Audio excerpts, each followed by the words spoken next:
नमस्कार साथियों। तो आइए तमस का दीप पुस्तक से हम आगे की कहानी लेते हैं। आगे कहानी है चले पिकनिक पर और नदिया के पार। तो इन दोनों पर इस वीडियो में हम ध्यान देंगे। चले पिकनिक पर। इस कहानी के ज़रिए हमने यह दर्शाने की कोशिश की है कि प्यार हमेशा जो होता है वो हो तो जाता है लेकिन उतना सच्चा नहीं होता। ऊपरी तौर पे बाहरी प्राकृतिक सौंदर्य या बाहरी सौंदर्य को देखकर आकर्षण तो हो जाता है, लेकिन जब रियलिटी का ध्यान आता है तो फिर विकर्षण हो जाता है। तो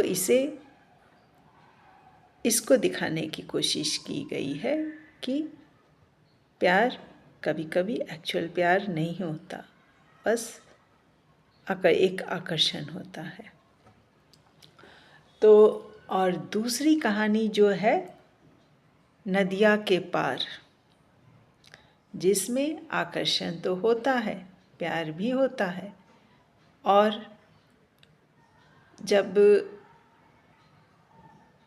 हकीकत सामने आता है कि वो पूर्ण रूप से नहीं है, उसका अंग क्षतिग्रस्त हो गया है, तो भी वो उस रूप को भी स्वीकार्य होता है। तो यहाँ पे ट्रू लव दिखाया गया है, सच्चा प्रेम, और वहाँ पे बस बाहरी सतही प्रेम को दिखाया गया है। दोनों में फ़र्क को दर्शाया गया है इन दोनों कहानियों के जरिए। इसके आगे भी हम चलते हैं। खामोश मोहब्बत। ये खामोश मोहब्बत हुआ, दिल मजबूर है, ये सारी कहानियाँ भी नारी विमर्श को दर्शा रही हैं कि नारियों को बहुत सी कठिनाइयों का सामना करना पड़ता है और एडजस्ट करना पड़ता है। जैसे खामोश मोहब्बत में मैच नहीं करता, लेकिन जो खामोश मोहब्बत है उसके सहारे फिर वो सिचुएशन को अपने काबू में लाती है। तो सूझबूझ से सिचुएशन को हैंडल किया जा रहा है। तो ये सारी बातें प्रेम के जो विभिन्न रूप हैं उनको भी दर्शाया गया है। और यही इन कहानियों के जरिए प्रेम के त्रिकोण को भी दर्शाया गया है। दिल मजबूर है जो कहानी है, उसमें नारी के समर्पण की हद को दिखाया गया है कि वो अपने प्यार के लिए, अपने प्रेम के लिए किस हद तक जा सकती है और कितना समर्पण कर सकती है।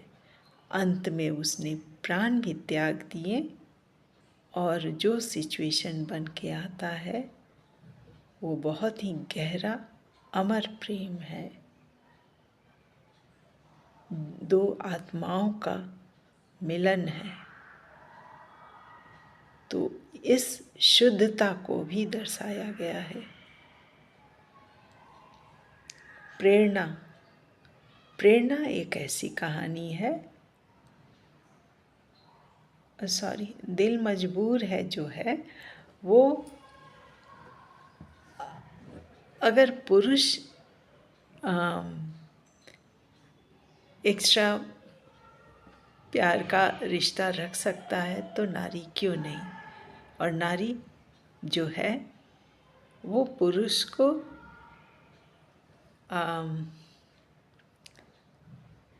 एक तरह से वो अपने पति को वापस पाने के लिए भी ऐसा करती है, लेकिन फिर जब पार्टीशन हो ही जाता है तो फिर वो भी आगे बढ़ती है। तो इस बात को दिखाने की कोशिश की गई है कि पुरुष ही मनमानी नहीं कर सकता, नारी का भी हक है। इस बात को दर्शाने की कोशिश की गई है। इसमें दिल मजबूर है और दिल, हाँ, और आगे जो प्रेरणा है उसमें नारी के समर्पण को दिखाया गया है, नारी के प्रेम का हद को दिखाया गया है कि वो कितने हद तक समर्पित हो सकती है, अपने प्राण तक गंवा सकती है। और प्यार ऐसी चीज़ है कि जितना दो, जितना बांटो, उतना रिटर्न मिलता है। और इसकी शुद्धता, पवित्रता जो है वो तो भगवान को भी प्रिय है। तो इन सारी बातों को दर्शाने की कोशिश की है। इसमें भी संदेश निकलकर सामने आ रहा है कि हमें जो हम चाहते हैं वही हमें करना भी चाहिए। अगर हमें प्रेम चाहिए, शुद्ध प्रेम चाहिए, तो हमें शुद्ध प्रेम करना भी होगा। अगर हम किसी का समर्पण चाहते हैं तो हमें भी समर्पित होना होगा। और पाक मोहब्बत जो है वो भी एक पवित्र प्रेम का ही एक दूसरे तरीके से, पवित्र प्रेम की पवित्रता को मैंने 2-4 कहानी ही नहीं, काफ़ी कहानियों में दर्शाने की कोशिश की है। अलग अलग बिंदुओं को लेकर, अलग अलग सिचुएशन, घटनाओं को लेकर। ये सारी काल्पनिक है लेकिन संदेश दे रही है समाज को, और समाज का ही एक रूप भी है। तो हाँ, शादी के बाद जो एक कल्पना, अरमान होते हैं नारी के, उसे दर्शाने की कोशिश की गई है। और पाक मोहब्बत जो इसका पहला भाग है उसमें भी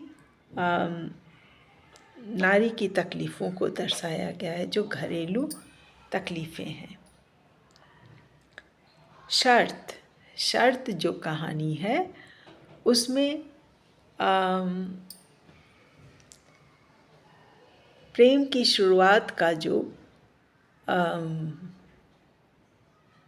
बातें हैं, जो सिचुएशन है, जो घटनाक्रम है वो है।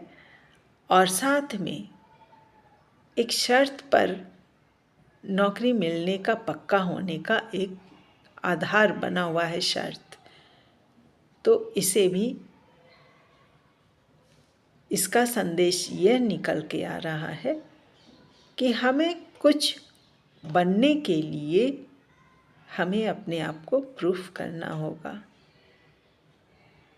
जैसे इस कहानी में शर्त में है कि नाटक जो है वो सफल हो तो उसका जॉब मिलेगा, तो प्रूफ करना होगा। इंटरव्यू में क्या होता है, पूछा जाता है, बहुत सारी बातें पूछ के, जान के या तय किया जाता है कि यह कैपेबल है कि नहीं है। कैपेबल है तो रखा जाएगा, नहीं तो नहीं। तो इससे एक कदम आगे बढ़कर शर्त ये रखी गई कि अगर तुम सफल हुए नाटक को अवार्ड दिलाने में, एक सफल बनाने में, तो तुम्हारी नौकरी पक्की होगी और परमानेंट होगी। तो एक कदम ये आगे रहा। तो संदेश यही निकल कर आता है कि हमें पहले अपने आप को, अपने ऊपर विश्वास होना चाहिए, उस विश्वास के आगे बढ़ना चाहिए, बढ़कर अपने आप को प्रूफ करना होगा, अपने आप को सिद्ध करना होगा, अपनी काबिलियत को। तो ये संदेश आ रहा है। फिर वीडियो लंबा हो रहा है, इससे आगे की कहानियाँ अगले वीडियो में। नमस्कार।